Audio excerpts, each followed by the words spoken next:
Welcome madam, welcome Sunitha madam. అమ్మ welcome. నమస్తే. ఒకసారి మేడం కి ప్రేమపూర్వకంగా క్లాప్ చేసుకొని మనం చక్కగా ఈ రోజు ఈ క్లాస్ ని స్టార్ట్ చేసుకుందాం my dear friends. Thank you. First madam గారి జీవితానుభవం, ధ్యానంలోకి ఎలా వచ్చారు, పత్రి సార్తో ఉన్న అనుబంధం, పత్రి సార్తో ఎన్నో సంవత్సరాల పాటు ప్రయాణం చేశారు. ఒక 5 నిమిషాలు 10 నిమిషాలు ఆ మెసేజ్ తీసుకొని తర్వాత ఈరోజు సబ్జెక్ట్లోకి వెళ్దాం. అమ్మ ఒకసారి మీ ఆధ్యాత్మిక ప్రయాణం, ధ్యానంలోకి ఎలా వచ్చారు, మీ ట్రాన్స్ఫర్మేషన్ స్పిరిచువల్గా ఇన్ని కార్యక్రమాలు ఇంత ఉత్సాహంగా ఎంత చేసినా కూడా ఆ మొహంలో చిరునవ్వు పోదు, ఆ ఫేస్లో ఆ గ్లో పోదు. సో దీనికి కారణం ఎంతో మంది కొత్త వాళ్ళు ఉన్నారు. మీ యొక్క మెసేజ్ అందరికి ఇన్స్పిరేషన్గా ఉంటుంది. ఫస్ట్ మీ ఆధ్యాత్మిక ప్రయాణం చెప్పవలసిందిగా కోరుకుంటున్నాను. Thank you. Thank you sir. Brahmashri Pitamaha Patriji గారికి ఆత్మపూర్వక వందనం తెలుపుకుంటూ, ఇటువంటి అద్భుతమైన కార్యక్రమాలు చేస్తూ ఎంతో మందికి స్ఫూర్తినిస్తూ ఈ ధ్యాన జీవితంలోకి ఎంతో మంది కొత్త వాళ్ళని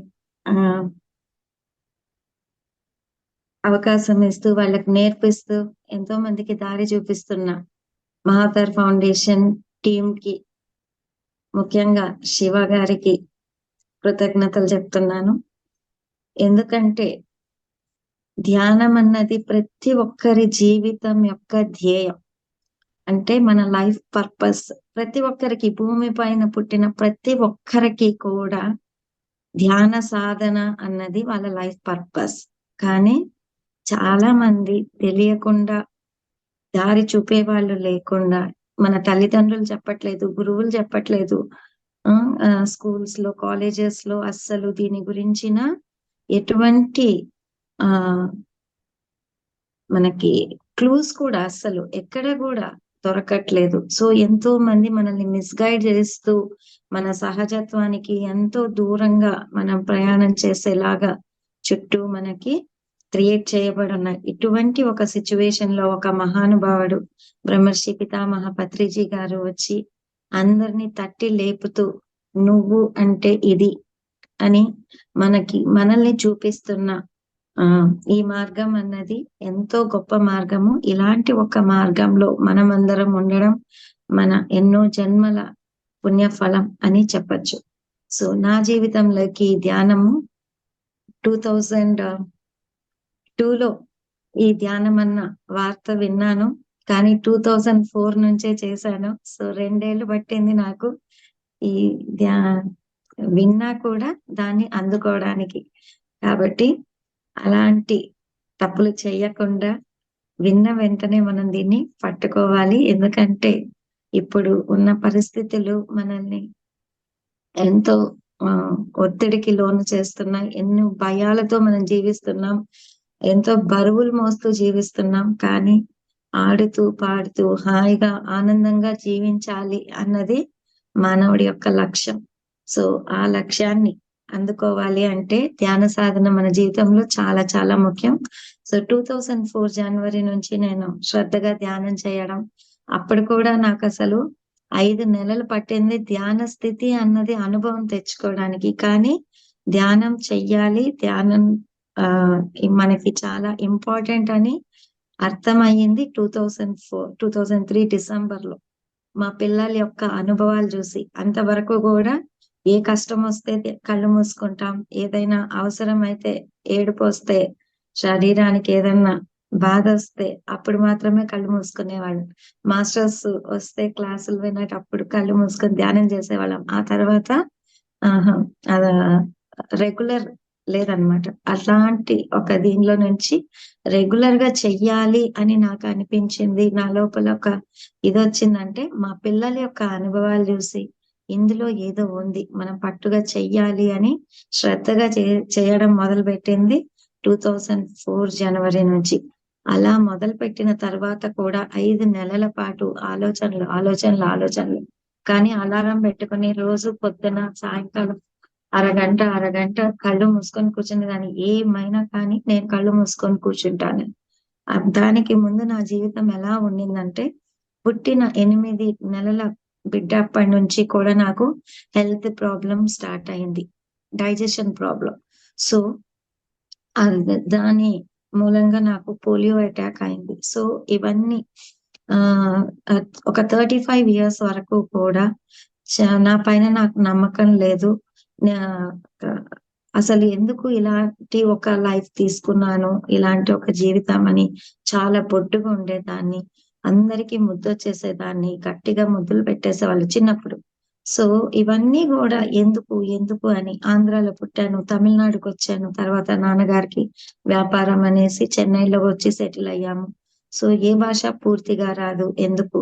తర్వాత పెళ్లి చేసుకున్నాను. పెళ్లి చేసుకుంటే నా భర్త చాలా ఆ మొరటు అంటారు కదా, మార్కెట్ ఏరియాలో వాళ్ళ వ్యాపారం. సో మార్కెట్ లో ఎలా ఉంటారో ఇంట్లో కూడా అలాగే. నేను పెరిగిందేమో ఒక జాయింట్ ఫ్యామిలీ, చాలా నెమ్మదస్తులు. అసలు గట్టిగా మాట్లాడడం ఏంటో తెలియదు మాకు. ఆ ఇంకొకరి ముందర పిల్లల్ని తిట్టను కూడా తిట్టరు. సో 4 గోడల మధ్య చెప్పుకుంటారు తల్లిదండ్రులు కూడా పిల్లలకి ఏమన్నా చెప్పాలంటే. మనమే మన పిల్లలకి రెస్పెక్ట్ ఇవ్వకపోతే ఆ మిగతా వాళ్ళు ఎలా ఇస్తారని అలాంటి ఒక వాతావరణంలో పెరిగాను. కానీ నేను వెళ్ళిన స్థలం ఎట్లా ఉంది, మెట్టినిల్లు ఎలా ఉంది అంటే వాళ్ళు మాట్లాడుకునేదే కొట్లాడుకుంటున్నారేమో అన్నట్టు ఉంటది. సో మాటలు కానీ, యూజ్ చేసే లాంగ్వేజ్ కానీ, వాయిస్ కానీ అన్ని కూడా చాలా different, totally different atmosphere. 360 degrees change అనొచ్చు. సో బాధ్యతలు తీసుకునే వాళ్ళు కాదు, ఏ వ్యాపారం పెట్టినా లాసు. సో ప్రతిదీ ఎందుకని అన్ని క్వశ్చన్సే. ఎక్కడ దేనికి ఆన్సర్స్ లేదు. ఎవరిని అడగలేను, ఎవరు చెప్పరు. లోపల ఏడ్చేదాన్ని, బయట మాత్రం నవ్వుతూ కనిపించేదాన్ని. తర్వాత బాబు పుట్టాడు. బాబు పుడితే 2 ఇయర్స్ బేబీ. అప్పుడు ఫీవర్ వచ్చి ఫిట్స్ వచ్చింది. సో ఒక 2 ఇయర్స్ కంప్లీట్ గా మెడికేషన్. సో ఏమైనా చిన్నది వస్తే హాస్పిటల్లో అడ్మిట్ చేసేయాలి. సో ఇలాంటి ఒక పరిస్థితి, ప్రతిదీ క్వశ్చన్స్ గానే ఉన్నాయి. సో ఒక 15 ఇయర్స్ హౌస్ వైఫ్ గా ఉన్నాను. ఆ తర్వాత మా ఇన్లాస్ లో నాకు చెప్పారు, నువ్వేమైనా చెయ్యి, తన పైన డిపెండ్ అవ్వద్దు, నువ్వు కూడా ఏమైనా చెయ్యని. అంతవరకు కూడా నేను అడుగుతున్నాను. నేను డిగ్రీ చేశాను, ఆయన ఎక్కువ చదవలేదు. సో నేను సపోర్ట్ చేస్తాను వ్యాపారంలో అంటే, లేదు, ఆడవాళ్ళని బయట పంపడం ఇష్టం లేదు. సో ఓకే అని అలాగా 15 ఇయర్స్ హౌస్ వైఫ్ ఉన్నాను. అలాగా 15 ఇయర్స్ తర్వాత నువ్వేమైనా చేస్తావంటే చెయ్యి, ఎవరి కింద వర్క్ చేయడం మాకు ఇష్టం లేదు, కానీ నువ్వు వర్క్ చెయ్యి, ఇంట్లో ఉండి ఏమైనా చేస్తే సపోర్ట్ చేస్తామని 15 ఇయర్స్ తర్వాత నాకు ఇచ్చారు. అప్పుడు నేను ఏం చేయగలను ఆలోచించి ఒక ప్లే స్కూల్ స్టార్ట్ చేశాను. ఆ ప్లే స్కూల్ చాలా చక్కగా 15 ఇయర్స్ జరిపించాము. మా హస్బెండ్ చాలా సపోర్ట్ చేశారు నాకు. స్కూల్ స్టార్ట్ అవ్వడము, మెడిటేషన్ అందడము ఒకేసారి జరిగాయి నా జీవితంలో. సో అంతవరకు ఉన్న క్వశ్చన్స్ అన్నింటికీ కూడా మెడిటేషన్ ద్వారా నాకు ఆన్సర్స్ దొరకడము, నేను చేసే స్కూల్ అన్నది నాకు చక్కగా దానికి సపోర్ట్ కలగడము. సో నా స్కూల్లో పిల్లలందరికీ కూడా నేను ధ్యానం చేపించడం, నా స్కూల్లో సిలబస్ అంతా కూడా ఈ స్పిరిచువల్ ఓరియంటెడ్ సిలబస్ గా నేనే అన్ని చేసి, నా ప్లే స్కూల్స్ చిన్న పిల్లలకి స్కూల్ అన్నమాట. బిఫోర్ దే గో, అంటే నార్మల్ స్కూల్ కి వెళ్లే ముందు నా దగ్గర 1 ఇయర్ ఉండి రెగ్యులర్ స్కూల్ కి వెళ్తారు. సో వాళ్ళకి ఆ విత్తనాలు వేయడము. సో ఎవ్రీ ఇయర్ ఒక 250 కిడ్స్, 2 ఇయర్స్ నుంచి 3 ఇయర్స్ పిల్లలు వచ్చేవాళ్ళు. చాలా అద్భుతంగా, చాలా ఆనందంగా ఒక 15 ఇయర్స్ స్కూల్ చాలా సక్సెస్ఫుల్ గా రన్ చేశాము. ఎన్ని స్కూల్స్ వచ్చినా కూడా మన స్కూల్ కి డిమాండ్ ఉండేది. సో మినిస్టర్స్ దగ్గరికి వెళ్ళే వాళ్ళ రికమెండేషన్ కి స్కూల్లో అడ్మిషన్ కావాలని. ఎందుకంటే నాకున్న ప్లేస్ కి నేను ఇంతమందినే హ్యాండిల్ చేయగలనని చెప్తే కూడా మా స్కూల్లో కావాలని వచ్చేవాళ్ళు. వేరే స్కూల్స్ కి వెళ్తే ఈ పిల్లల్ని అలా సెలెక్ట్ చేసేసుకునే వాళ్ళు రెప్యూటెడ్ స్కూల్స్ లో. సో ఇవన్నీ కూడా ధ్యానం వల్ల నాకు కలిగిన లాభాలు. సో నెమ్మదిగా నేను ఎప్పుడైతే ధ్యానం చేయడం మొదలు పెట్టానో మా వారు కూడా అందుకున్నారు. సో చాలా చక్కగా ఆయనలో మార్పు అన్నది స్టార్ట్ అయ్యింది. సో బాధ్యతలు తీసుకోవడం కానీ, అసలు ఫ్యామిలీ అంటే ఏంటి అని, నా పెళ్ళయి 15 ఏళ్ల తర్వాత నిజమైన సంసారం అంటే ఏంటి, నిజమైన అనుబంధం అంటే ఏంటి అనేది నేను ఎక్స్పీరియన్స్ అయ్యాను అనమాట. సో ఇలా మెడిటేషన్ నా జీవితంలోకి వచ్చిన తర్వాత ఎన్నో మార్పులు. సో నేను పిల్లలకి ఆధ్యాత్మిక జ్ఞానాన్ని ఇస్తున్నానని చెప్పి ఫేస్ ఆర్గనైజేషన్ వాళ్ళు రాష్ట్ర విభూషణ్ అని అవార్డు ఇచ్చారు నాకు ఢిల్లీలో 2015లో. సో ఇవన్నీ కూడా ఎలా సాధ్యమయ్యాయి? సో అన్ని క్వశ్చన్స్ తో స్టార్ట్ అయిన నా జీవితము ప్రతి క్వశ్చన్ కి ఆన్సర్ నా ధ్యానం ద్వారా మాత్రమే నాకు లభించాయి. ఎవ్వరు మన జీవితంలో మనకు వచ్చే డౌట్స్ కి కానీ, క్వశ్చన్స్ కి కానీ, ప్రాబ్లమ్స్ కి కానీ బయట నుంచి మనకి ఏమి సొల్యూషన్స్ దొరకదు. సో కేవలం మనలో నుంచే మనకు రావాలి. కానీ మన జీవితం చాలా చక్కగా మనం ప్లాన్ చేసుకొని వస్తాం. ఇదంతా కూడా నా జీవితంలో జరిగిన ప్రతి సంఘటనకు కూడా చక్కటి అర్థం ఉంది. కానీ అప్పుడు మనకు తెలీదు. అందుకు దాని గురించి బాధపడతాం, ఏడుస్తాం. కానీ అన్నీ కూడా మనం చక్కగా ప్లాన్ చేసుకొని వస్తాం. నాకు హెల్త్ ప్రాబ్లమ్ స్టార్ట్ అయింది. పోలియో అటాక్ అయింది. నేను అప్పుడు బొద్దుగున్నాను. తర్వాత మెచ్యూరిటీ ఏజ్ వచ్చేసరికి నా శరీరం ఇలా ఏర్పడింది. సో ప్రతి ఒక్కరికి ఒక తల్లిగానో, ఒక అక్కగానో కనిపిస్తాను ఇప్పుడు. కానీ అప్పుడు నన్ని అందరూ చాలా ఇబ్బంది పెట్టేవాళ్ళు. హగ్ చేసుకోవడం మొదలు పెట్టడం నాకు అసలు నచ్చేది కాదు. ఎందుకు ఇది అని అనుకునేదాన్ని. సో ప్రతి గతంలో ఒక సంబంధం ఉంటుంది.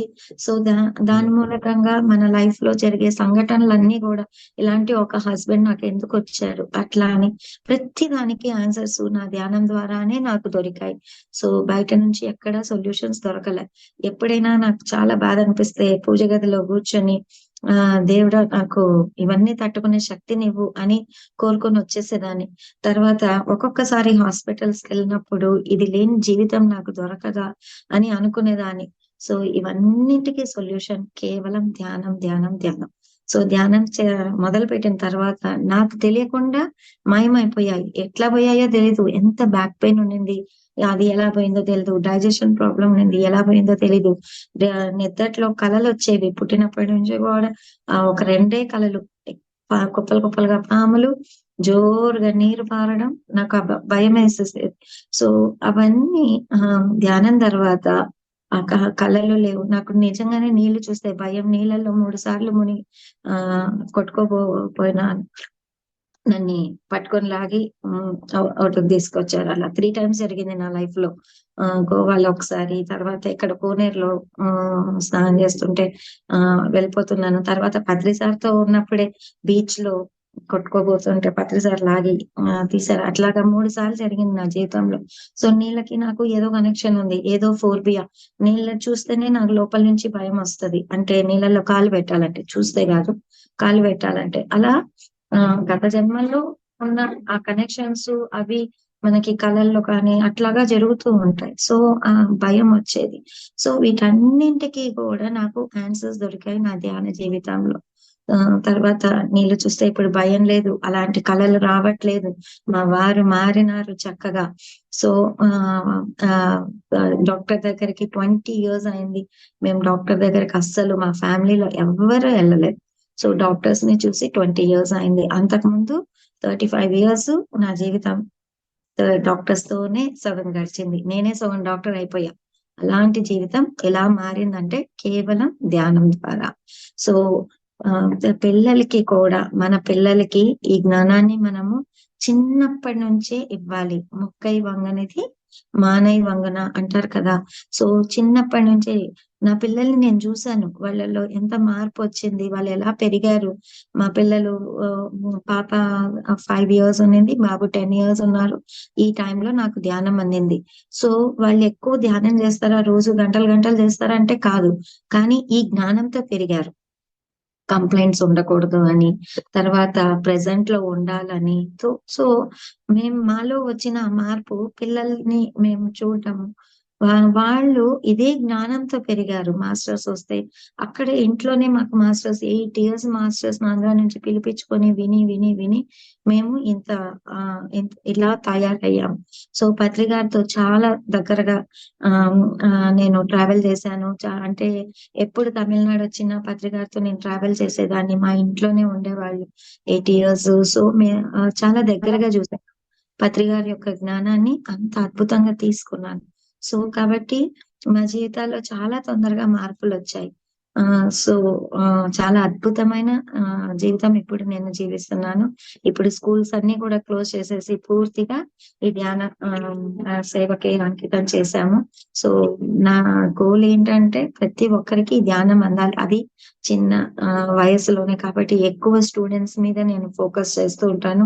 స్కూల్స్, కాలేజెస్ అని చెప్పడం అనేది నేను చాలా ప్రోగ్రామ్స్ ఆర్గనైజ్ చేశాము. ఇవన్నీ కూడా మనం ఎదగడానికే, మనం నేర్చుకోవడానికే తప్పితే మనం ఏదో చేసేస్తున్నామని కాదు.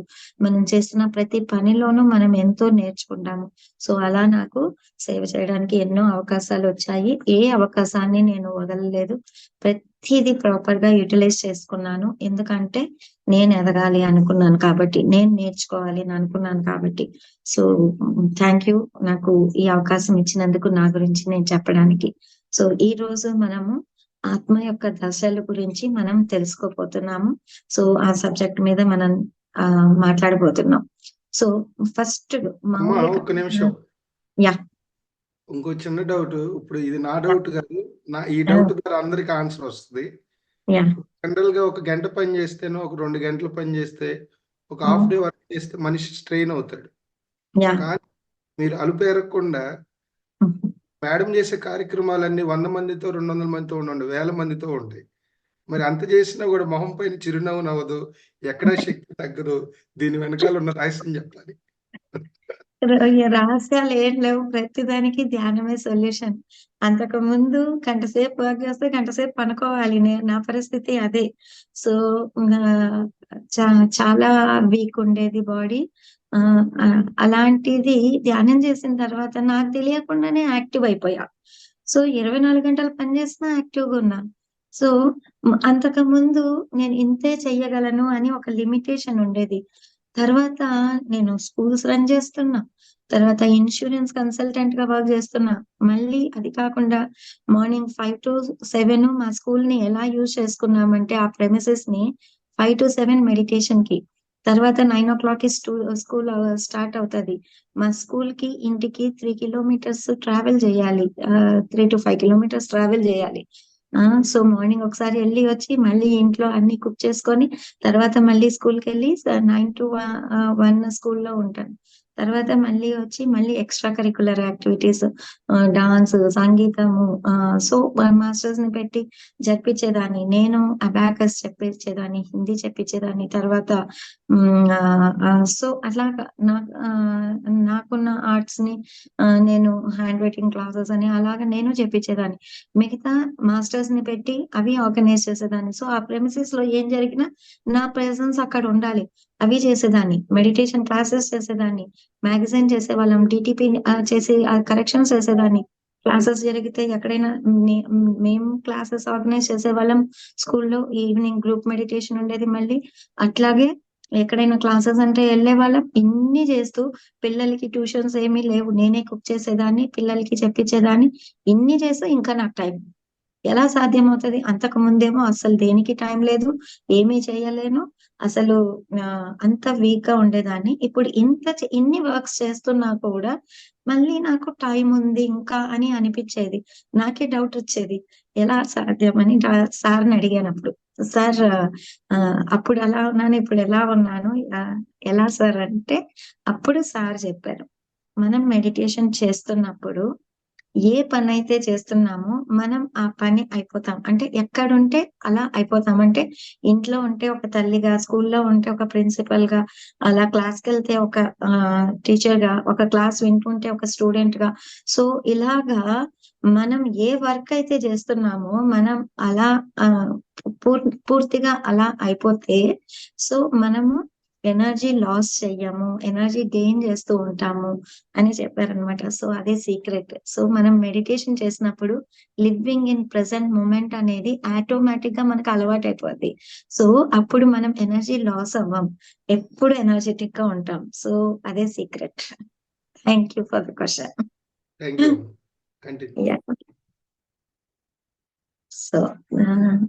సో ఫ్రెండ్స్, ఆత్మ గురించి మనం తెలుసుకోవడం చాలా చాలా ముఖ్యం. జీవితంలో ఫస్ట్ ఏదైనా మనం తెలుసుకోవాలి. ఒక ఆధ్యాత్మిక జీవితం జీవిస్తున్నాము. చాలా మంది అనుకుంటారు మనము ఆధ్యాత్మికంగా ఉన్నాము.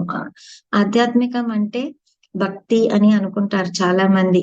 పూజలు, పునస్కారాలు చేస్తూ ఎంతో మంది గురువుల యొక్క ఆహ్, సాంగత్యంలో ఉండి అంటే స్పీచెస్ వింటూ భక్తి మార్గంలో అవి కాలక్షేపాలంటారు. భక్తి మార్గంలో కాలక్షేపాలంటారు. కానీ ఆధ్యాత్మికంగా వచ్చినప్పుడు మాత్రమే సత్సంగము అని అంటాం. సో కాలక్షేపం వేరే, సత్సంగం వేరే. కాలక్షేపం అంటే ఏంటండి? Time pass. సో వెళ్తాము, వింటాము, వచ్చేస్తాము. ఏమి బుర్రలోకి ఎళ్ళుండదు. మనలో ఏమీ మార్పు రాదు. కానీ సత్సంగం అంటే ఏంటి అంటే ప్రతి ఒక్కటి మనకి లోపలికి టచ్ అవుతది. అంటే మనము ఇంప్లిమెంట్ చేయడానికి మనకి అర్థమవుతది. ఆ జ్ఞానం అర్థమయ్యి మనలో మార్పు తీసుకొస్తది. దాన్ని సత్సంగము అని అంటాము. కానీ అంతకు ముందు వరకు గూడా కాలక్షేపాలే చేస్తూ ఉంటాం. ఎన్ని లెక్చర్స్ విన్నా కూడా మనలో బాగుంది అని అనుకుంటాం గానీ, మళ్ళీ జీవితంలో ఇంప్లిమెంట్ చెయ్యాలి అంటే ఒక సిట్యుయేషన్ వచ్చినప్పుడు అజ్ఞానం ఏది కూడా మనకు గుర్తుకు రాదు. ఎందుకంటే ఇలా వింటాం, అలా వదిలేస్తూ ఉంటాం. ఆ టైంలో మాత్రమే టెంపరవరీగా మనకి హెల్ప్ చేస్తాయి గానీ, పర్మనెంట్ సొల్యూషన్స్ కావవన్నీ. కానీ మనము ఆధ్యాత్మికంగా ఫస్ట్ స్టెప్ మనం పెడుతున్నాము అంటే మొట్టమొదటి పాఠము మనకు ఏంటి అంటే మనము ఈ శరీరము కాదు, ఆత్మ అని. అదే సత్యము. సో దాన్నే సత్సంగము అంటారు. అంటే సత్యంతో కూడిన ఒక జ్ఞానం. సో ఆ సత్యంతో కూడిన జ్ఞానం ఏదైతే మనము మొదలు పెడతామో అప్పుడే మనం ఆధ్యాత్మిక జీవితంలో మొట్టమొదటి అడుగు పెట్టినట్టు. సో ఫస్ట్ లెసన్ మనం నేర్చుకోవాల్సింది ఏంటి అంటే మనం ఆత్మస్వరూపులము, ఈ శరీరము కాదు. అందరూ ఏమనుకుంటారు? నేను శరీరము, నాలో ఆత్మ ఉంది అని అనుకుంటారు. కానీ నేను ఆత్మను, నాకు ఒక శరీరం ఉంది. అది సరి అయిన జ్ఞానం. సో ఇలా బేసిక్ గా మన ఆలోచనలు చాలా తేడా ఉన్నాయి. అంటే కరెక్ట్ కాదు. మనం ఆలోచించే విధానం కానీ, మనకు చెప్పిన విధానం కానీ సరి అయినవి కాదు. కాబట్టే మనం సరి అయిన మార్గంలో లేము కాబట్టే మనం ఎన్ని ప్రాబ్లమ్స్ ఫేస్ చేస్తున్నాం. ఎప్పుడైతే ఈ విషయం మనకు అర్థమవుతుందో నేను ఆత్మని అని, అప్పుడు మనకి మనలో ఒక ఆలోచన మొదలవుతుంది. సో నేను ఆత్మ అన్నప్పుడు సో ఆత్మ ఎందుకొచ్చింది భూమి మీదకి? సో దానికొక కారణం ఉంటుంది. కారణం లేకుండా ఏది జరగదు. అట్లాంటిది ఈ అద్భుతమైన మానవ జీవితం తీసుకొని మనము ఈ భూమిపైకి వచ్చాము.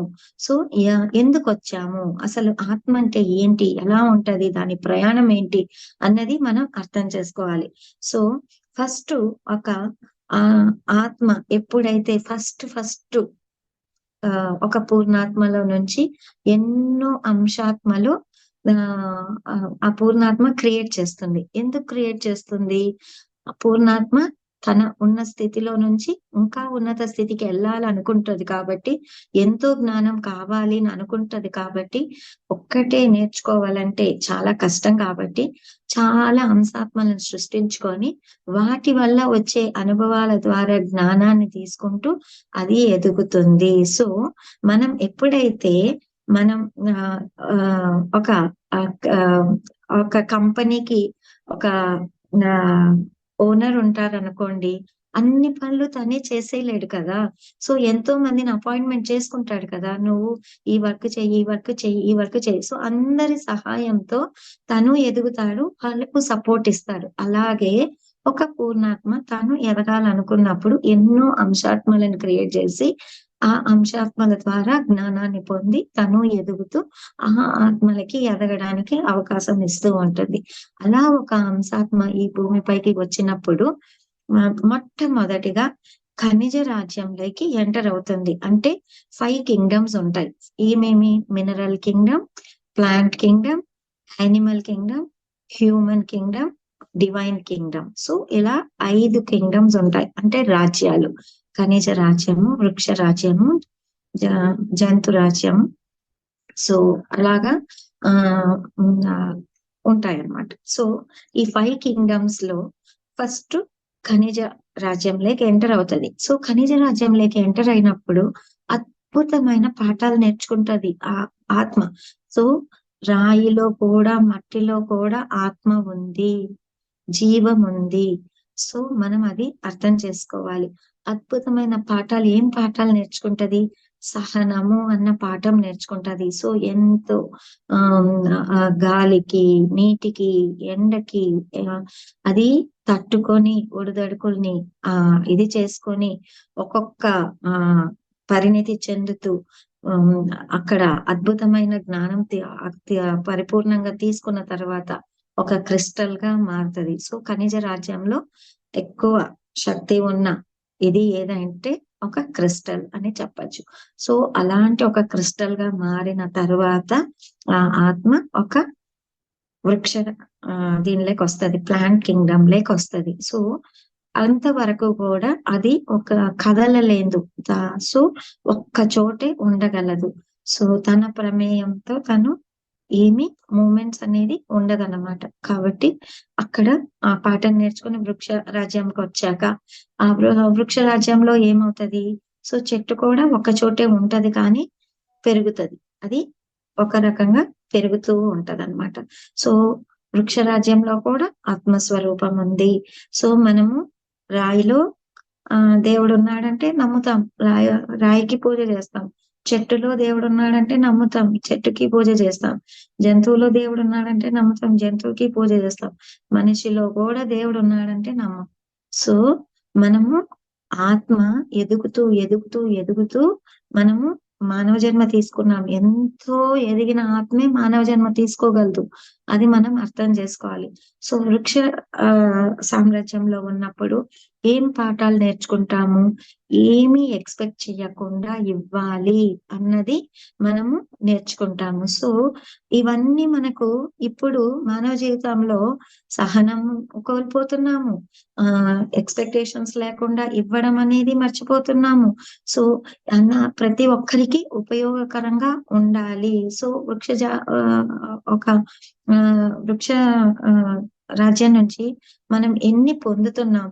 సో పూలు, ఫలాలు అన్నవి అసలు మెయిన్ గా ఆక్సిజన్ అన్నది మనం తీసుకుంటూ ఉన్నాం. సో అలా ఎన్నో పాఠాలు అది నేర్చుకుంటూ ఎదుగుతూ దానిలో వృక్ష రాజ్యంలో పరిణితి చెందిన ఒక ఆత్మ, ఒక మర్రి చెట్టు అంటారు కదా, బ్యానియన్ ట్రీ. సో అది హైలీ ఎనర్జెటిక్ ట్రీ అన్నమాట. సో అలా పరిణితి చెందాక తర్వాత మనము నెక్స్ట్ రాజ్యానికి వెళ్తాం, జంతు రాజ్యానికి వెళ్తాం.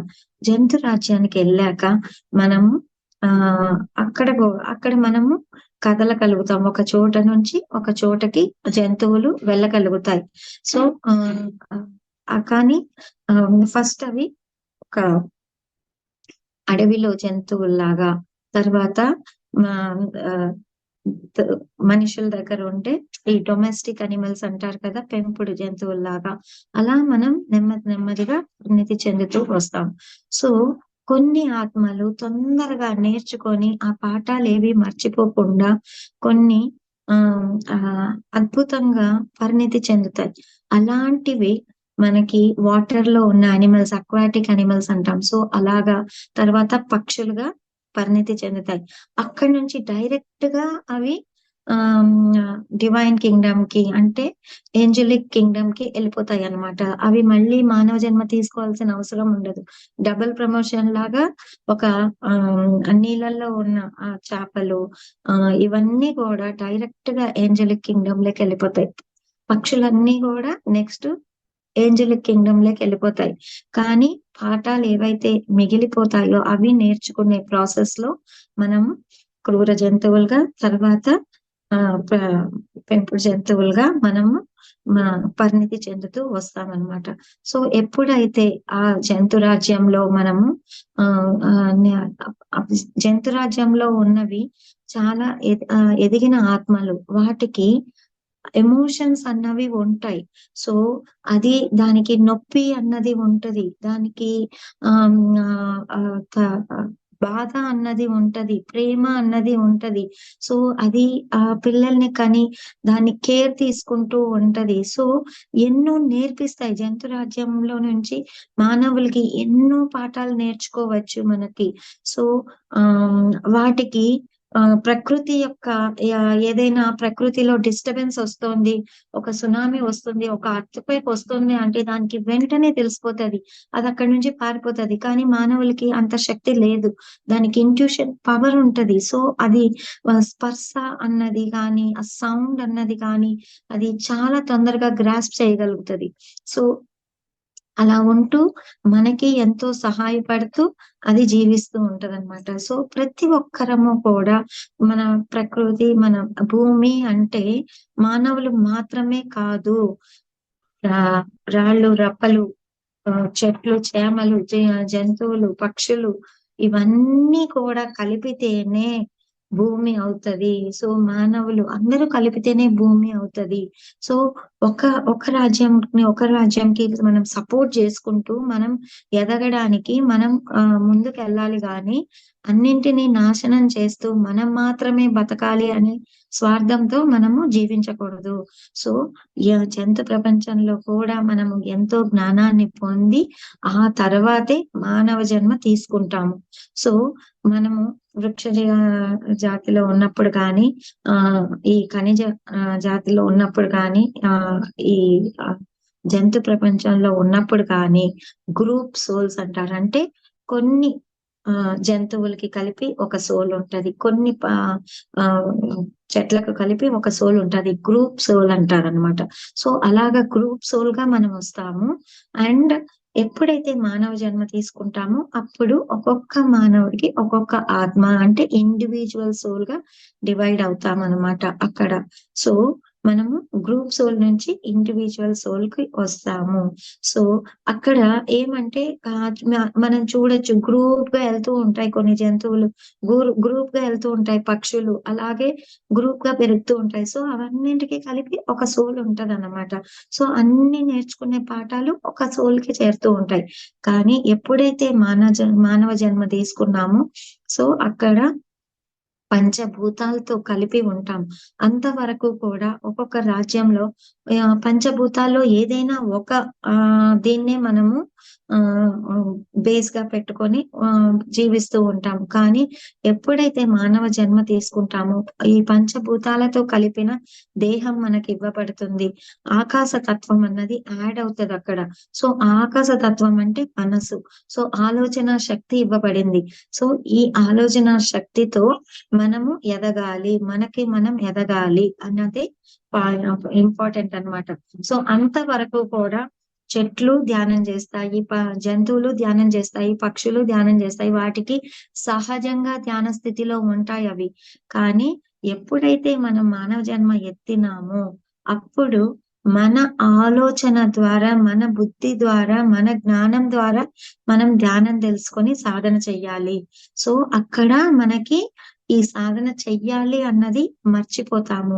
ఎందుకంటే ఇది ఒక ఛాలెంజ్ గా తీసుకొని వస్తామన్నమాట. సో ఆత్మ మానవ జన్మ తీసుకున్న తర్వాత చాలా ఎదగాల్సి ఉంటుంది. సో ఫస్ట్ మానవ జన్మలకి వచ్చినాక మొట్టమొదట ఇండివిజువల్ సోల్ అయినప్పుడు మనకి ఇక్కడ 7 స్థితిలు ఉంటాయి. సో ఏంటి అంటే బేబీ సోల్ అంటారు, శైశవాత్మ అంటారు. సో ఇన్ఫెంట్ సోల్ అంటే పుట్టగానే బిడ్డ ఎలా ఉంటారు అలా ఆ సోల్ అలాంటిది అన్నమాట. ఫస్ట్ సెపరేట్ అయ్యింది. సో ఏమీ అర్థం కాని స్థితి, ఏమీ తెలీదు, చాలా మూర్ఖంగా ఉంటారు, చాలా లేజీగా ఉంటారు, ఎక్కువ నిద్రపోవాలని చాలా తమో గుణంలో ఉంటారు. సో ఏది వాళ్ళంతకు వాళ్ళు చెయ్యరు. చెప్తే కూడా చాలా టైం పడతది వాళ్ళు ఏదైనా ఒక పని చెయ్యడానికి. సో చాలా మూర్ఖంగా నేను చెప్పిందే కరెక్టు, నేను పట్టుకున్న కుందేలకి 3 కాళ్ళే అన్నట్టు. సో ఏదైతే వాళ్ళు నమ్ముతారో దాన్నే కరెక్టు అని అనుకుంటారు. పక్క వాళ్ళు ఎంత చెప్పాలని ట్రై చేసినా వినడానికి సిద్ధంగా ఉండరు. ఏ పని సక్రమంగా చెయ్యరు. సో ఎందుకంటే వాళ్ళు అప్పుడే పుట్టింది ఆత్మ. ఇంకా దానికి అస్సలు తెలియదన్నమాట. కాబట్టి ఆ పరిస్థితుల్లో ఉంటారు. చాలా అందరికి హాని చేస్తూ ఉంటారు. అలా ఉంటదన్నమాట బేబీ సోల్ అన్నది. సో, అక్కడ మనము కొంచెం ఆ ఆత్మ అనుభవం తీసుకొని ఎదిగినప్పుడు తర్వాత బేబీ సోల్‌కొస్తది. ఫస్ట్ ఏమో ఇన్ఫాంట్ సోల్, తర్వాత బేబీ సోల్. అంటే శైశవాత్మ నుంచి మనము ఎక్కడికొస్తున్నాము?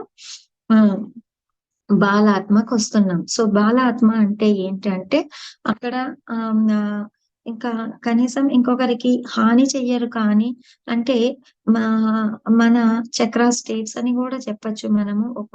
సో, మూలాధార చక్రాలు ఉన్నప్పుడు అసలు ఇన్ఫెంట్ సోల్‌గా ఉన్నప్పుడు బతికితే చాలు, ఎట్టో ఒకట బతికితే చాలు అనేసి ఏదో ఒకటి తినేస్తూ, ఎలాగో అలాగా బతికేస్తూ కొంచెం కూడా అర్థవంతమైన జీవితం గడపమనమాట. అలా ఉంటాం. కానీ ఎప్పుడైతే బాలాత్మకొస్తామో ఏదో ఒక పని చేస్తాం. అది ఆహ్, ఆహ్, అది ఇంకొకరికి హాని చెయ్యం కానీ మంచి కూడా చెయ్యము. సో, నేను, నాది అని ఉంటాము. నేను మాత్రం బాగుంటే చాలు అని అనుకుంటూ ఉంటాము. అలాగా సో, స్వార్థంతో ఉంటాము ఎక్కువ. సో, ఎప్పుడు ఇంకొకరి గురించి ఆలోచించమనమాట. సో, అలాగుంటది బేబీ సోల్ అనేది. సో, ఎక్కడా కూడా మనకి ఒక క్లారిటీ ఉండదు. సో, ఇంకా ఏదో ఒక పని చెయ్యాలి, ఏదో ఒకటి సంపాదించాలి, ఏదో ఒకటి తినాలి అంతే. సో, ఆహ్, అది మనకు అవసరమా? కాదా? ఇప్పుడు మనకు అవసరమా? కాదా? ఇలాంటి ఎటువంటి ఆలోచనలు ఉండవు. జస్ట్ గుడ్డిగా చేసుకుంటూ పోతూ ఉంటారంతే. అలాగా బాలాత్మ అన్న వాళ్ళు ఉంటారు. సో, వాళ్ళకి కూడా పెద్దగా క్లారిటీ ఉండదు. వాళ్ళు గూడా కొంచెం తమోగుణంలోనే ఉంటారు. ఇంకా ఆ తర్వాత యవ్వనాత్మకొస్తాం. యవ్వనాత్మ అంటే యంగ్ సోల్. యంగ్ సోల్ ఎట్లుంటది? ఎప్పుడు ఛాలెంజింగ్. ఛాలెంజెస్ ఎత్తుకోవాలి. సో, వాళ్ళు దేనికి భయపడరు. సో, ఆహ్, ఆహ్, చ కొ కొ ఎప్పుడు రిస్క్స్ ఎత్తుకోవాలి అని అనుకుంటారు. సో, ఏ పని చేసినా కూడా ఒక ఛాలెంజింగ్‌గా చెయ్యాలి అని అనుకుంటారు. సో, రిస్క్‌లు ఎత్తుకుంటూ ఉంటారు. సో, ఎప్పుడు యాక్టివ్‌గా ఉంటారు. ఏదో ఒకటి చేసేయాలి అనేసి. సో, వాళ్ళు అంటే కర్మ యోగులంటారు కదా! అట్లా. ఎప్పుడు పని చేస్తూ ఉంటారు. ఛాలెంజెస్ ఎత్తుకుంటూ ఉంటారు. ఆ ఛాలెంజెస్‌లో కింద పడతారు, లేస్తారు. వాళ్ళకన్నీ సక్సెస్ అవుతాయి అని తెలీదు. కానీ కూడా ఛాలెంజెస్ ఎత్తుకుంటారు. ఏది వదలరనమాట. ఎప్పుడు గమ్మున ఉండరు. సో, వాళ్ళెప్పుడు గూడా రజోగుణంలో ఉంటారు. అంటే ఏదో ఒకటి ఆలోచిస్తూ ఉంటారు. సో, హ్మ్. అక్కడ గూడా వాళ్ళకి కష్టము, నష్టము ఇవన్నీ తెలీదనమాట. చేసేయాలంతే. సో, చుట్టూ ఉన్నవాళ్ళు ఇబ్బంది పడుతున్నారే అని కూడా ఆలోచించరు. సో, అలాగా. కానీ ఈ ఛాలెంజెస్ ఫేస్ చేస్తూ ఉంటారనమాట. సో, అలాగా యవ్వనాత్మలో మనము కొత్తదనం కోరుకుంటాము.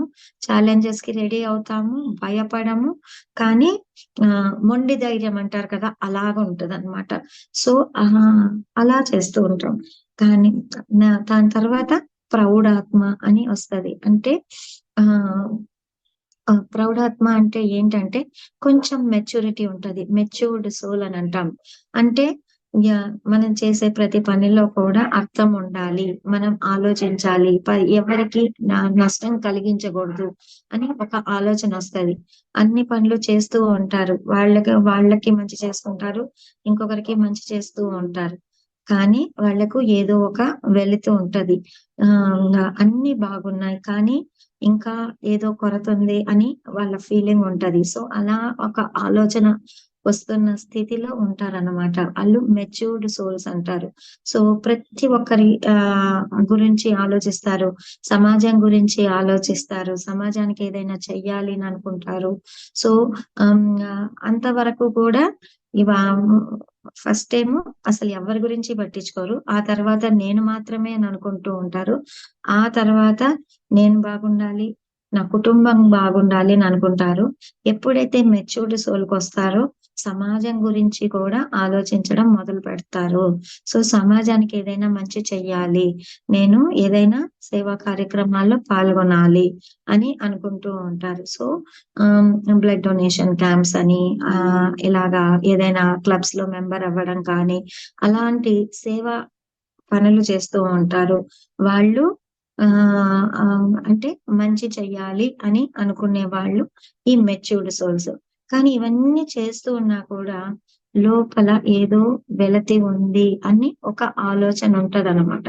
సో అలాంటి ఆలోచన కలిగి దాని గురించి సొల్యూషన్ కావాలి దీనికి, ఎందుకు నాకు ఈ వెలతి ఉంది అని ఆలోచన వచ్చినప్పుడు మనం ఓల్డ్ సోల్ గా పరిణితి చెందుతాం, అంటే వృద్ధాత్మగా పరిణితి చెందుతాము. సో ఎప్పుడైతే వృద్ధాత్మ స్థితిలో వస్తామో వీటన్నింటికి ఎన్నో జన్మలు తీసుకుంటాము. మనము ఒక ఇన్ఫెంట్ సోల్ గా ఒక 100 జన్మలు తీసుకుంటాం. అట్లాగా మళ్ళీ ఒక బేబీ సోల్ గా ఒక 50 జన్మలు తీసుకుంటాం. అలా ఎన్నో జన్మలు తీసుకుంటే గాని ఒక స్థితిలో నుంచి ఇంకో స్థితికి రాలేము. మినిమం అంటే ఒక 400 జన్మలు తీసుకుంటే గాని ధ్యానం అన్న పదం మన చెవుల్లో పడదు.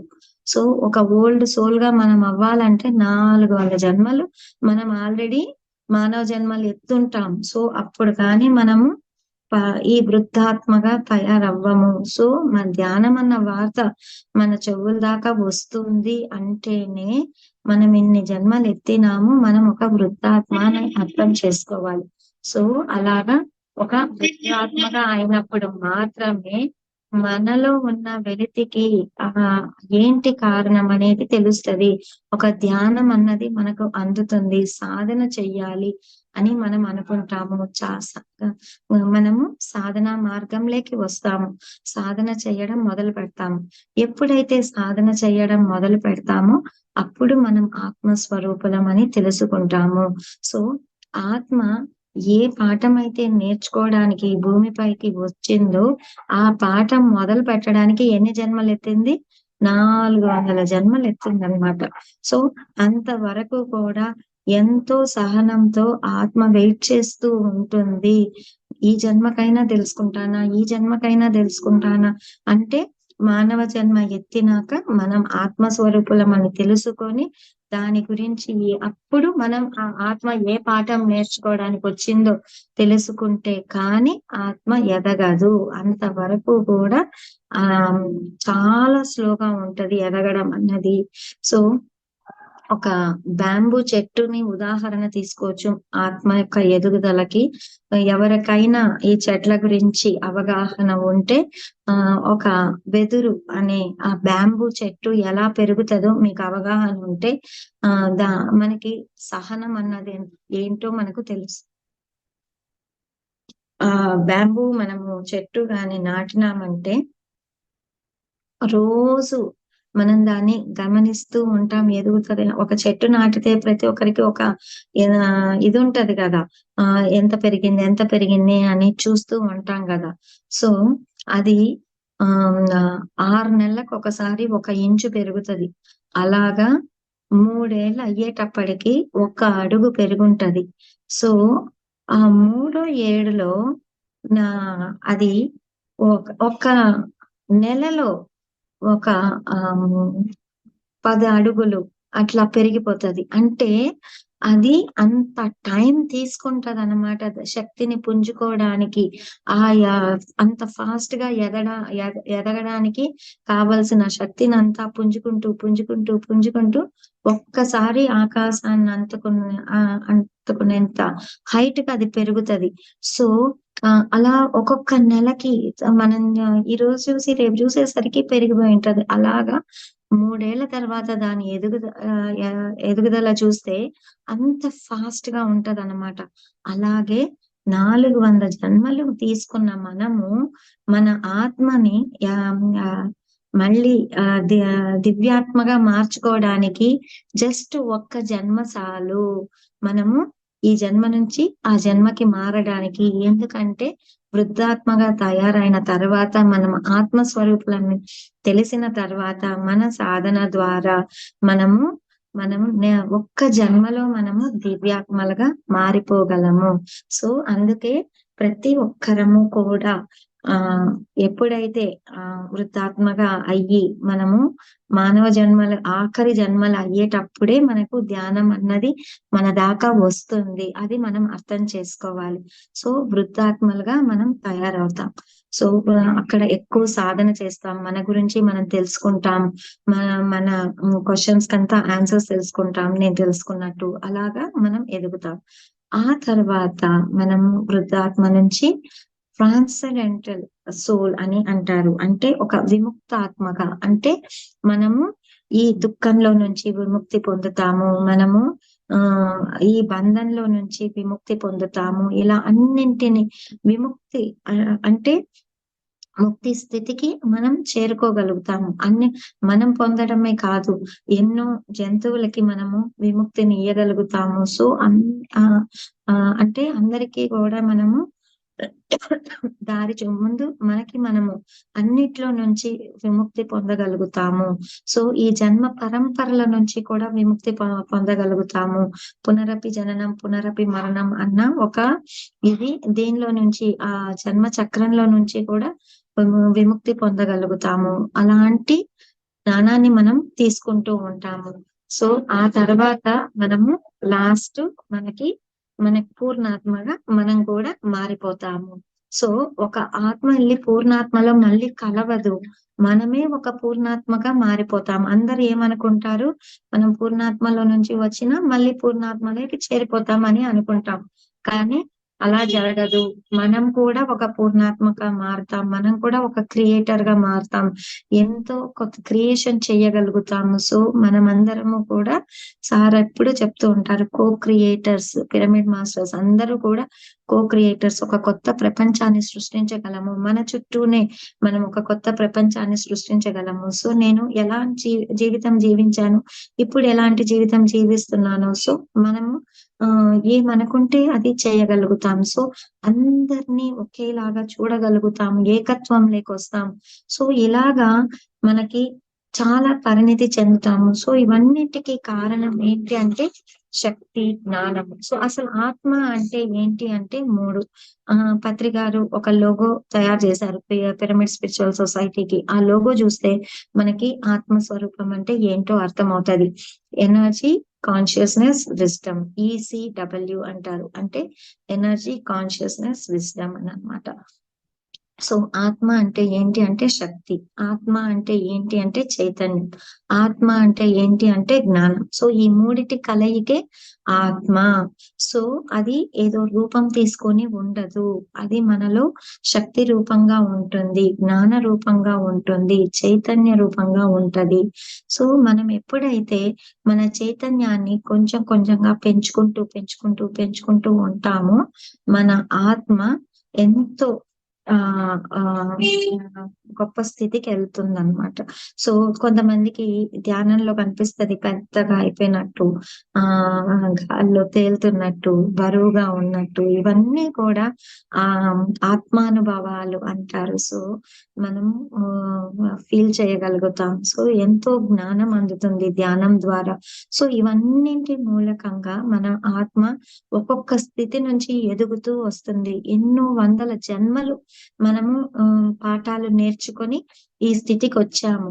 సో కానీ మళ్ళీ జన్మ తీసుకున్నప్పుడు మళ్ళీ మర్చిపోతాం ఈ జ్ఞానం అంతా తీసుకున్నామని. కానీ మళ్ళీ మనం పెట్టుకొని వస్తాం అన్నమాట కొన్ని. ఈ భూమి అన్నది కర్మ భూమి కాబట్టి కర్మలు లేకుండా ఈ భూమిపైకి రావడానికి కుదరదు.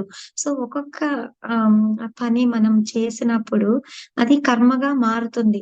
అది మంచి పని చేస్తే పుణ్యకర్మగా మారుతుంది, చెడు కర్మ చేస్తే చెడు కర్మగా మారుతుంది, అంటే పాపకర్మగా మారుతుంది. సో ఈ కర్మలన్నీ బ్యాలెన్స్ ఉంటాయి. సో ఆ కర్మలు కొన్ని తీసుకొని ఆ కర్మలు అనుభవించడానికి వస్తాము. ఆ తర్వాత ఆ కర్మలు అనుభవిస్తూ మళ్ళీ కొత్త కర్మలు చేసుకుంటూ ఉంటాం. సో ఇలాగా మన జీవితం జరుగుతూ ఉంటదన్నమాట. సో ఇలాగా ఎన్నో కర్మలు మనము అనుభవించడానికి వస్తూ ఉంటాం. సో మళ్ళీ కొత్త కర్మలు చేసుకుంటూ ఉంటాం. ఈ కర్మలు ఎప్పుడు జీరో అవుతాయో అప్పుడు మనము మళ్ళీ పుట్టాల్సిన అవసరం ఉండదు. సో ఇదంతా కూడా నాకు ఒక ఇంట్యూషన్ ద్వారా, ఎక్స్పీరియన్స్ ద్వారా, నాకు మెసేజ్ ద్వారా ఈ జ్ఞానం అందింది. సో ఇలాగా మనము ఎప్పుడైతే మన కర్మలన్నీ జీరో అవుతూ ఉంటాయో అప్పుడు మనం మళ్ళీ పుట్టాల్సిన అవసరం ఉండదు. అప్పుడు కారణ జన్మలుగా అవసరం అయితేనే పుడతాం అన్నమాట. అలా మనం కారణ జన్మలుగా ఇప్పుడు పత్రి గారు వచ్చారు. ఆయనకి ఏదో కర్మల వల్ల ఈ భూమిపైకి రాలే.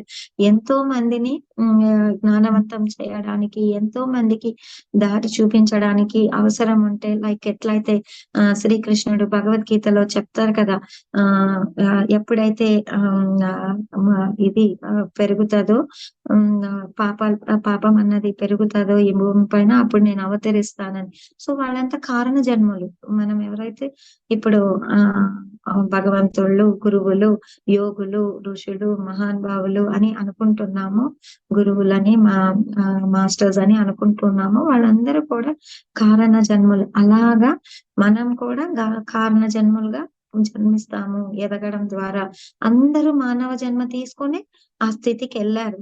సో మనము భూమి పైన పుడతానే మర్చిపోతాం అన్నమాట. మరపు, మాయ అన్నది వస్తుంది. కానీ మన తెలివితేటలతో మనం దాన్ని గుర్తించాలి. మళ్ళీ ఆ సాధనకి మనం తిరిగి వెళ్ళాలి.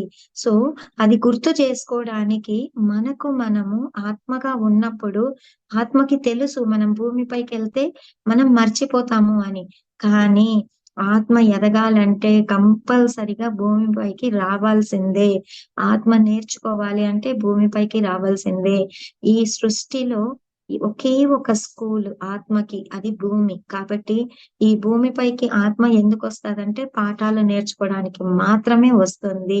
ఎలా నేర్చుకుంటుంది? అనుభవాల ద్వారా పాఠాలు నేర్చుకుంటుంది. ఎన్నో అనుభవాలు క్రియేట్ చేసుకుంటుంది.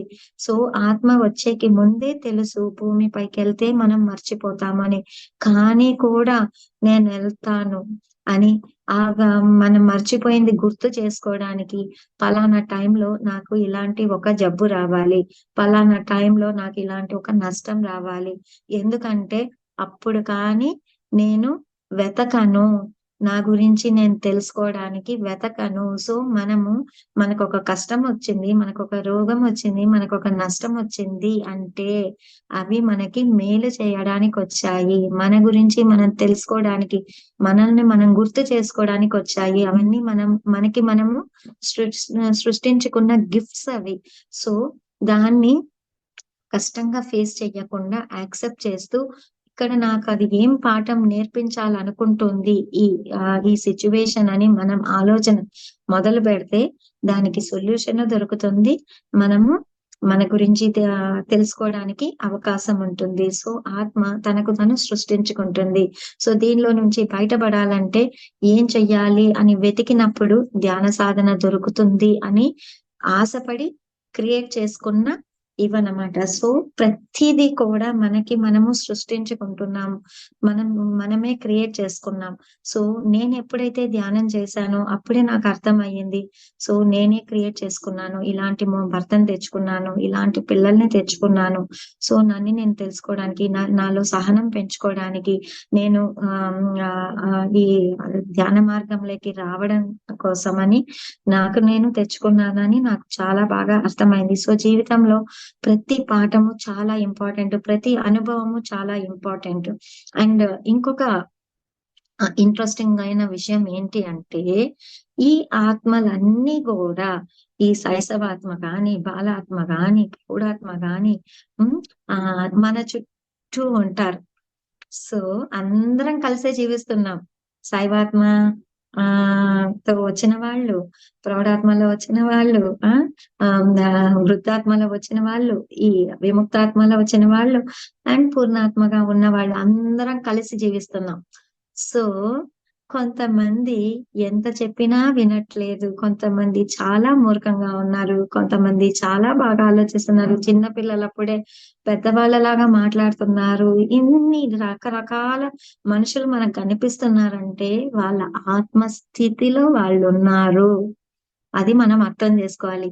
ఎక్కడ ఎప్పుడు కంప్లైంట్స్ ఉండకూడదు అని పత్రి గారు ఎందుకు చెప్తారంటే, ఎవరి ఆత్మస్థితిలో వాళ్ళు ఉంటారు, వాళ్ళ పాఠాలు నేర్చుకోవడానికి వస్తారు. సో మనం అందరము కలిసి ఒక కుటుంబంగా వచ్చాము. ఇప్పుడు ఒక భార్యాభర్త వస్తారు, ఎప్పుడు కొట్టుకుంటూనే ఉంటారు. ఒక అత్తగారు కోడలు వస్తారు, ఎప్పుడు తిట్టుకుంటూ కొట్టుకుంటూ ఉంటారు. అట్లాగే ఒక మనకి శత్రువులని ఉంటారు, బాస్‌లని ఉంటారు. సో వీళ్ళ దగ్గర మనకి కంఫర్ట్ గా ఉండదు. సో మనం అనుకుంటాం వీళ్ళు ఎందుకు వచ్చారు నా జీవితంలోకి అని. కానీ ఆత్మపరంగా వాళ్ళు చాలా సన్నిహితులు, స్నేహితులు. వాళ్ళు నువ్వు వస్తావా దయచేసి నా జీవితంలోకి, నాకు ఇలాంటి ఒక ప్రాబ్లం క్రియేట్ చేస్తావా, నేను నా గురించి అప్పుడు తెలుసుకుంటాను అని రిక్వెస్ట్ చేసి మన జీవితంలోకి వాళ్ళని తెచ్చుకున్నాం. ఇలా నువ్వు బిహేవ్ చెయ్యి నాతో, ఇలా క్రూరంగా ఉండు, నాకు కష్టం ఇవ్వు అని మనం ఏరి కోరి వాళ్ళని బుజ్జగించి మనము మన స్నేహితులని, ఆత్మ బంధువులని మనం మన జీవితంలోకి తెచ్చుకుంటాం. సో ఇవన్నీ అర్థమైనప్పుడు మన జీవితం ఎంత ఆనందంగా ఉంటది. ఇవన్నీ అర్థం కానప్పుడు పిచ్చి పడతది. ఇలాంటి ఒక జీవితం నాకు అవసరమా అని ఎన్నిసార్లు నేనైతే చచ్చిపోతామని అనుకున్నాను. కానీ ధైర్యం సరిపోలా.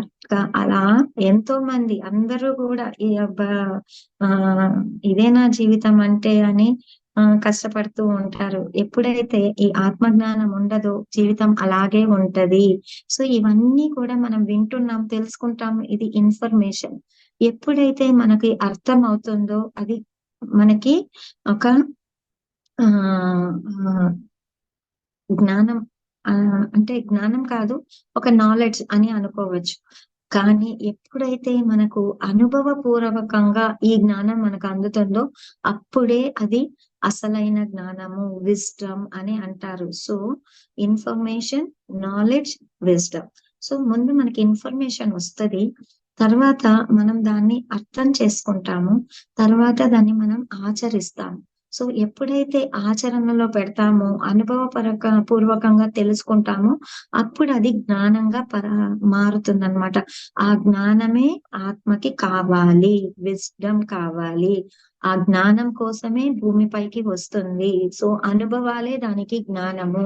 సో ఈ అనుభవాల్ని మనం ఎప్పుడైతే తీసుకుంటామో కాబట్టి మనకి ఎన్నో ఛాలెంజెస్ వస్తూ ఉంటాయి. యాక్చువల్ గా నా జీవితంలో ఎన్నో ఛాలెంజెస్ ఫేస్ చేశాను. ధ్యానంలోకి వచ్చిన తర్వాత ఇంకా ఎక్కువ ఛాలెంజెస్ ఫేస్ చేశాను. అందరు అనుకుంటారు ధ్యానం చేస్తే మనకు కష్టాలే ఉండవు, చాలా హ్యాపీగా జరిగిపోతది అని. కానీ ఇంకా చాలా ఛాలెంజెస్ ఫేస్ చేశాను. కానీ ప్రతిదీ కూడా అంతకుముందు ఏడుస్తూ ఎందుకు అని అనుకుని ఫేస్ చేసేదాన్ని. కానీ ఎప్పుడైతే ధ్యానంలోకి వచ్చానో దీనిలో నేనేదో నేర్చుకోవాల్సింది అని వెతికి ఆ సిచ్యువేషన్ ని హ్యాండిల్ చేయగలిగాను. చాలా ధైర్యంగా, చాలా బోల్డ్ గా ప్రతి సిచ్యువేషన్ ని హ్యాండిల్ చేయగలిగాను. ఒకసారి ఒక 10 సిచ్యువేషన్స్ క్రియేట్ అయిపోయాయి నా చుట్టూ. స్కూల్ ఖాళీ చేయమంటున్నారు, ఇల్లు మారాలంటున్నారు. తర్వాత పేరెంట్స్ తో కలిసి ఉండేదాన్ని. సో పేరెంట్స్ బెంగళూరుకి వెళ్ళిపోయారు. సో ఇలా ఒక 10 సిచ్యువేషన్స్ ఒక్కసారి క్రియేట్ అయిపోయాయి. ఏం చేయాలో అర్థం కాదు. నేను సెపరేట్ గా తనిగా ఉన్నాను అనమాట. ఎవ్వరు సపోర్ట్ చేయడానికి లేదు. అలాంటి ఒక సిచ్యువేషన్ లో అప్పుడు కొంచెం భయం వేసింది, ఇబ్బంది అనిపించింది. అప్పుడు పత్రికారి దగ్గర నుంచి ఫోన్ వచ్చింది. సార్ ఒక్కొక్కసారి ఒక్కొక్క ఛాలెంజ్ అంటే హ్యాండిల్ చేయొచ్చు సార్, ఇన్ని సిచ్యువేషన్స్ ఒక్కసారి అంటే హ్యాండిల్ చేయడం కష్టంగా ఉంది సార్ అని చెప్పాను అనమాట సార్కి. అప్పుడు సార్ అన్నారు, మేడం ఎంత తొందరగా మనకి ఛాలెంజెస్ వస్తున్నాయో, ఎంత ఎక్కువగా వస్తున్నాయో అంత ఎదిగామని అర్థం ఫస్ట్ థింగ్.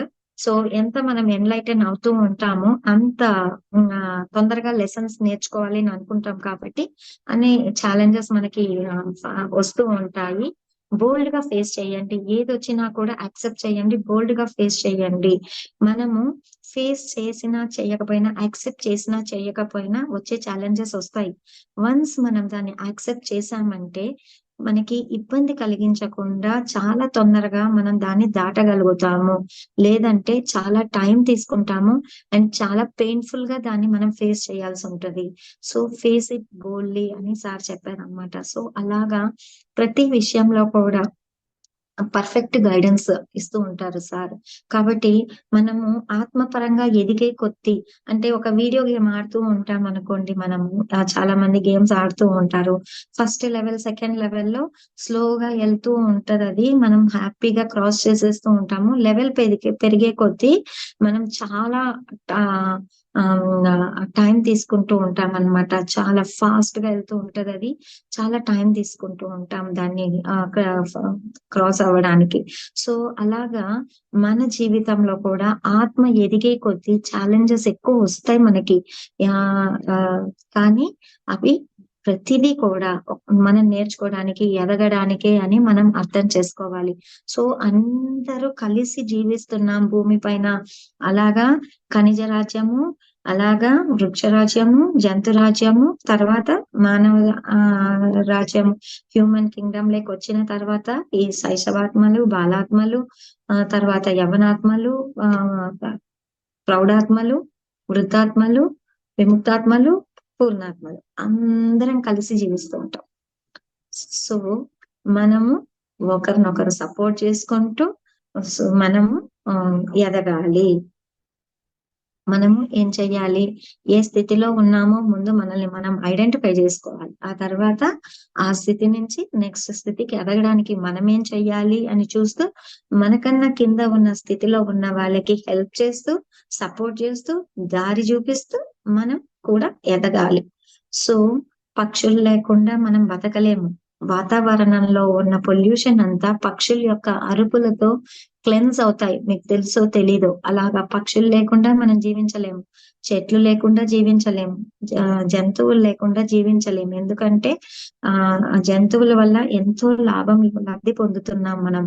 ఎన్నో నేర్చుకున్నాం. మనం చేసే యోగాసనాలన్నీ కూడా జంతువులు మనకి నేర్పించినవే. జంతువులను చూసి మనం నేర్చుకున్నవే. సో మన మానవులు హెల్దీగా, ఆరోగ్యంగా, ఆనందంగా, ప్రశాంతంగా జీవించాలి అంటే అందరి యొక్క సహాయము కావాలి. సో మనము వాళ్ళకి సహాయపడుతూ మనము ఎదగాలి. అలా మనం జీవించాలి. కాబట్టి ప్రతి ఒక్కరూ అర్థం చేసుకోండి. సో ఖనిజ రాజ్యం నుంచి మనం శక్తిని తీసుకుంటాము. ఓకేనా?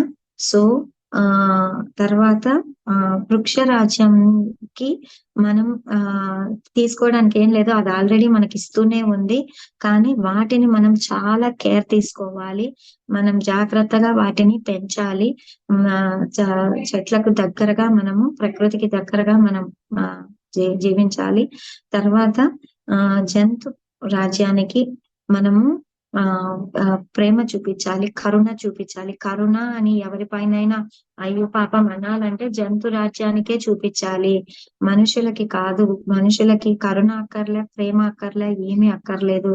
కేవలం కర్టసీ అంటారు. అంటే కర్టసీ దానికి తెలుగులో నాకు సరి అయిన వర్డ్ తెలీదు. మన ప్లెడ్జ్ లోనే ఉంది చూడండి. కర్టసీ అని మన ఇండియా ఇస్ మై కంట్రీ అని చెప్పేటప్పుడు ఆ కర్టసీ అని వస్తుంది. సో ఒక మనిషికి ఉండాల్సింది కర్తవ్య బాధ్యత మాత్రమే, కర్టసీ మాత్రమే. సో కర్టసీ మాత్రమే ఉండాలి. అంతే తప్పితే వేరే బంధం ఏమి అక్కడ లేదు. సో ఒక భార్యాభర్త గాని, ఒక తల్లిదండ్రులు గాని మనత్వమే అందరిలో ఉండాలి తప్పితే మన బాధ్యత, మన కర్తవ్యము. సో అందరితో ఉంటూ మనం వాళ్ళకి ఏం చేయాలో చేస్తూ మనకి మనము ఎదగాలి. అది మనం నేర్చుకోవాల్సింది. తర్వాత డివైన్ కింగ్డమ్ నుంచి మనము జ్ఞానం తీసుకోవాలి. సో జ్ఞానం అంటే ఈ కళ్ళకు కనిపించేటివంతా జ్ఞానము కాదు. మనకు అంటే మనకు శరీరం కనిపిస్తుంది, ఇది సత్యం కాదు. కనిపించని ఆత్మే సత్యము. అలాగా ఈ కళ్ళకు కనిపించని సత్యాలు ఉన్నాయి. అదే జ్ఞానం. ఆ జ్ఞానాన్ని మనం తీసుకోవాలి. దాన్నే డివైన్ కింగ్డమ్ అని అంటాం. సో ఇలాగా ఒక్కొక్క రాజ్యం నుంచి మనం లబ్ధి పొందుతూనే ఉన్నాం. సో అందరం కలిసి జీవిస్తాము, ఎవ్వరికి హాని కలిగించకుండా. సో చాలా క్లుప్తంగా చెప్పాను. ఎక్కువ ఇది చెయ్యకుండా అందరికీ అర్థమయ్యింది అనుకుంటాను. ఆత్మ దిశలు అంటే ఏంటి, ఎలా ఉంటది, మనం అందరం కలిసి ఎలా జీవిస్తాము, ఎలా జీవితాన్ని అర్థం చేసుకోవాలి అన్నది. సో అద్భుతంగా అన్ని చక్కగా ప్లాన్ చేసుకొని వచ్చాము. ఆ ప్లాన్ లో మనం సాక్షిలాగా ఉంటే చాలు. మనం ఏమి మన ప్రమేయంతో చేయాల్సిన పనిలే. ధ్యాన సాధన ఒక్కటే మనం ప్రమేయం ఎత్తుకొని చేయాల్సిన పని. మిగతా అంతా దానంతట అది జరుగుతది. ఎందుకంటే విశ్వం యొక్క జ్ఞానము మన జ్ఞానానికన్నా ఎంతో గొప్పది. అంటే యూనివర్సల్ యూనివర్సల్ ప్లాన్ కన్నా మన ప్లాన్ ఏమి ఇది కాదు. సో దానికి తెలుసు అన్నమాట. సో అందరూ కూడా గొప్పగా ఆ యూనివర్సల్ ప్లాన్ ప్రకారం మనం వెళ్తూ ఉంటే చాలు. సో మన జీవితంలో ఏది జరిగినా యాక్సెప్ట్ చేయడం, ముందుకెళ్ళడం అంతే. సో ధ్యాన సాధన ఒక్కటే మన ప్రమేయంతో మనం చేయాల్సింది. ఆ సాధన కోసమే వచ్చాం మనము. సో ఒక ఫైల్ మీకు షేర్ చేశారు, దాన్ని చదవండి. ఇంకా మీకు వివరంగా దాన్ని తెలుసుకోవచ్చు, అర్థం చేసుకోండి. అండ్ అనుభవ జ్ఞానం చాలా ఇంపార్టెంట్ ఇందులో. ఓకే, అనుభవం పూర్వకంగా అర్థం చేసుకోండి.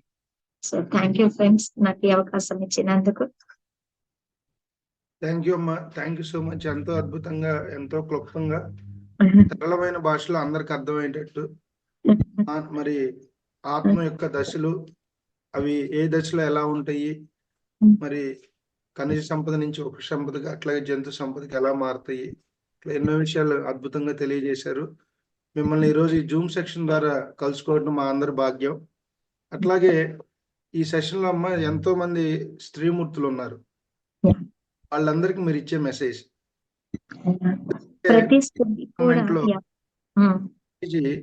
ఆడవాళ్లకు, స్త్రీమూర్తులకు ఒక పెద్ద పీట వేస్తారు. ఎందుకంటే స్త్రీ లేని సృష్టి లేదు. మన కుటుంబం అంతా కూడా స్త్రీ మీద ఆధారపడి ఉంటది. కాబట్టి ఒక స్త్రీ గనక ధ్యానిగా మారితే కుటుంబం అంతా ధ్యానిగా మారి ఆనందంగా, ఆధ్యాత్మిక విజ్ఞానంతో, ఆత్మపరంగా ఎదుగుతూ కుటుంబం అంతా ఎంతో ఆనందంగా జీవిస్తారని పత్రిజీ ఎప్పుడు ఆడవాళ్లకు, లేడీస్ కు, స్త్రీమూర్తులకు పెద్దపీట వేశారు. సో అట్లాగే మన సెషన్ లో కొత్త వాళ్ళు ఉన్నారు. ప్రీవియస్ 2-3 సెషన్లో అటెంప్ట్ చేసి 3వ సెషన్ లో కూడా ఉన్న వాళ్ళు చాలా మంది ఉన్నారు. వీళ్ళందరికీ యూనిక్ గా మీరు ఇచ్చే మెసేజ్. ప్రతి స్త్రీ కూడా ఎంతో గొప్ప స్థితిలో జన్మ తీసుకుంటుంది.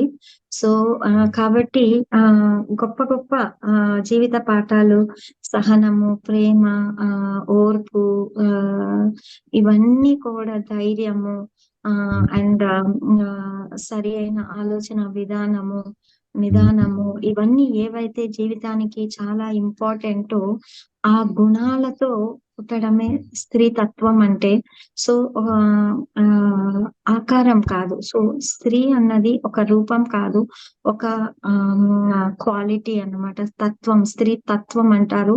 సో ఈ స్త్రీ తత్వంకి సార్ ఇంపార్టెన్స్ ఇస్తారు. ప్రతి ఒక్కరిలో కూడా, అంటే ప్రతి ఒక్కరిలో కూడా 2 ఎనర్జీస్ ఉంటాయి అన్నమాట. స్త్రీ తత్వం ఉంటది, పురుషతత్వం ఉంటది. సో పురుషుల్లో కూడా స్త్రీ తత్వమే అధికంగా ఉండాలి అని అంటారు. కానీ ఇప్పుడు ఉన్న ప్రపంచంలో ఎలా ఉందంటే స్త్రీలలో కూడా పురుషతత్వమే ఎక్కువ ఉంది. సో నేను చెప్పిందే వినాలి అని అలాగా. సో ఆ పురుషతత్వం ఎక్కువగా ఉందన్నమాట. అది దాన్ని బ్యాలెన్స్ చేసుకోవడానికే మనం ధ్యానం చేస్తున్నాం. అందరిలో స్త్రీతత్వం పెరగాలి. సో ఒక స్త్రీకి చాలా గొప్ప వరాలు ఉన్నాయి. సో ఇంటికి సెంటర్ పోల్ అని చెప్పొచ్చు అనమాట. అంటే ఒక అందరూ కూడా స్త్రీతో కనెక్ట్ అయి ఉంటారు. అంటే ఒక భర్త అన్ని స్త్రీకే చెప్పుకుంటూ ఉంటారు, పిల్లలు తల్లికి చెప్పుకుంటూ ఉంటారు, పెద్దవాళ్ళు కూడా ఆ ఇంట్లో ఇల్లాలకే అన్ని చెప్పుకుంటూ ఉంటారు. సో అందరి గురించి అందరికి సజెషన్స్ ఇవ్వడం గాని, అందరికి గైడ్ చేయడం గాని ఒక స్త్రీమూర్తి యొక్క రెస్పాన్సిబిలిటీ, బాధ్యత అవుతుంది. తను సరిగ్గా లేకపోతే ఈ ఇల్లు మొత్తం అల్లకల్లోలం అయిపోతుంది. కాబట్టి ఒక స్త్రీమూర్తి సరి అయిన ఆలోచన విధానంలో ఉంటే కన్నా, సరి అయిన శక్తిని కానీ తీసుకొని జ్ఞానంతో కానీ ఉంటే కన్నా ఇల్లే ఒక దేవాలయం అవుతుంది, ఒక స్వర్గం అవుతుంది. కాబట్టి శ్రీమూర్తికి చాలా ఇంపార్టెంట్ ఈ ధ్యాన సాధన అన్నది, సరి అయిన జ్ఞానంతో జీవించడం అన్నది, ఈ స్త్రీ తత్వాలు పెంచుకోవడం అన్నది ఒక స్త్రీకి చాలా చాలా ఇంపార్టెంట్. అది కాకుండా ఇంకొక గొప్ప వరం ఏముందంటే, తను వంట చేసి అందరికీ పెట్టగలదు. అంటే ఆహారం అన్నది ఇవ్వగలదు. ఆ ఆహారం ద్వారా తనలో ఉన్న ఆ జ్ఞానం కానీ, తనలో ఉన్న ఆ శక్తిని కానీ, తనలో ఉన్న ఆ ప్రేమను కానీ పంచగలదు ఆహారం ద్వారా.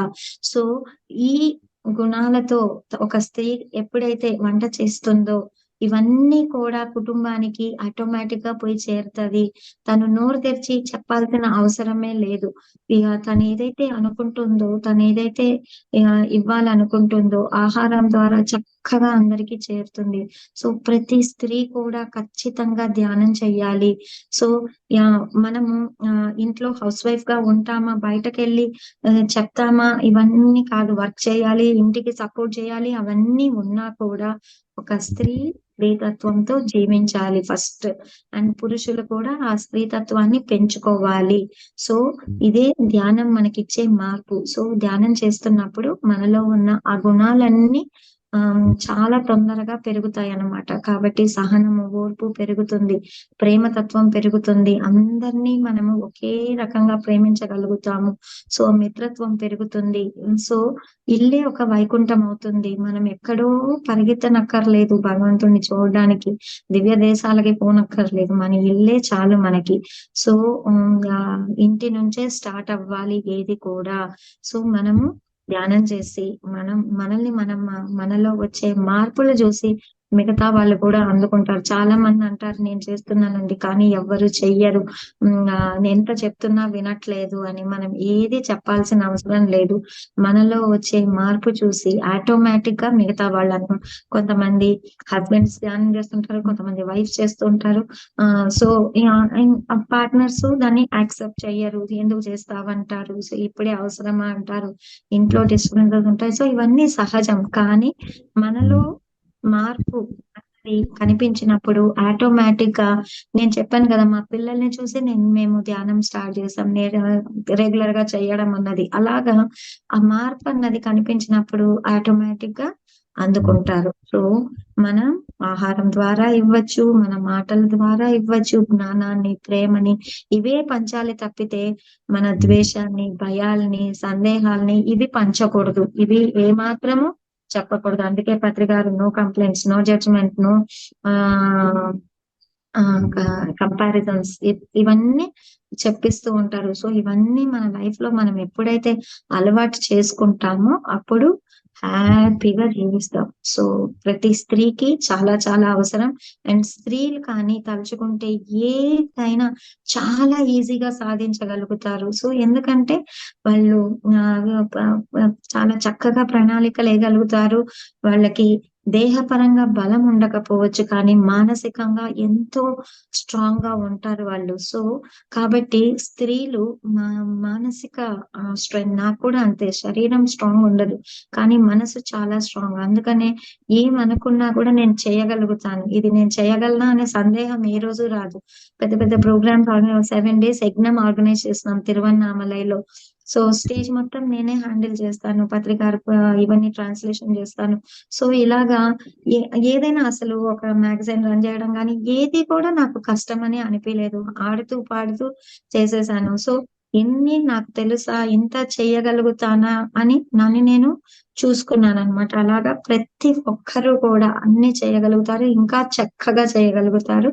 సో, మనము ఫస్ట్ ధ్యాన సాధన అన్నది రెగ్యులర్ గా చెయ్యాలి. మన కోసం మనం చెయ్యాలి, ఇష్టంగా చెయ్యాలి. సో, ఇవి చేస్తే చాలు, మన ప్రమేయంతో మిగతా అన్ని ఆటోమేటిక్ గా జరుగుతాయి. సో, థ్యాంక్ యూ శివ గారు, ఇలా నాకు అవకాశం ఇచ్చినందుకు.